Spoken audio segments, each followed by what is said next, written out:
गावठी कट्टा, 4 जिवंत काडतुसे, तलवार बाळगणाऱ्या आरोपीस अटक. बेलवंडी पोलिसांची कामगिरी. दिनांक 3 एप्रिल रोजी सहाय्यक पोलीस निरीक्षक नंदकुमार सोनवलकर यांना गुप्त बातमीदारामार्फत बातमी मिळाली की सरस्वती विद्यालयाच्या मागे विसापूर इथं इसम नामे अशोक लक्ष्मण कराळे राहणार विसापूर तालुका श्रीगोंदा हा देशी बनावटीचा कट्टा अग्निशंक जिवंत काडतुसे बेकायदेशीररित्या आपल्या कब्जामध्ये बाळगून फिरत आहे. तेव्हा सहाय्यक पोलीस निरीक्षक नंदकुमार सोनवलकर यांनी लगेच तपास पथकात सदर आरोपीचा शोध घेऊन खात्री करून कारवाई करण्याचे आदेश दिल्यानं तपास पथकानं रवाना होऊन आरोपीचा शोध घेतला असता सदरचा इसम विसापूर येथील सरस्वती विद्यालयाच्या मागे असलेल्या अशोक कराळे यांच्या राहत्या घराजवळ जाऊन खात्री केली असता एक इसम संशयित नजरेनं आजूबाजूनं टहाणे करत उभा दिसला. त्यावेळी त्यास ताब्यात घेऊन त्याची पोलिसांनी ओळख करून देऊन त्यास अंगझडतीचा उद्देश सांगून 2 पंचासमक्ष त्याच्या अंगझडतीमध्ये पॅन्टेच्या खिशामध्ये देशी बनावटीचे गावठी कट्ट्याचे आणि 4 जिवंत काडतुसे मिळून आले.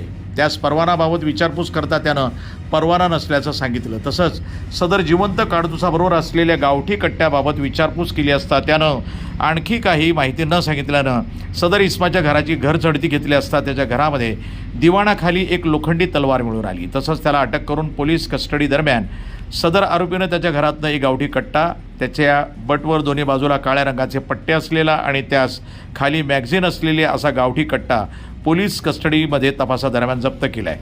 आरोपी नामे अशोक लक्ष्मण कराळे राहणार विसापूर तालुका श्रीगोंदा हा रेकॉर्डवरील आरोपी असून त्याच्याविरुद्ध यापूर्वी अहिल्यानगर जिल्ह्यामध्ये गुन्हे दाखल आहेत.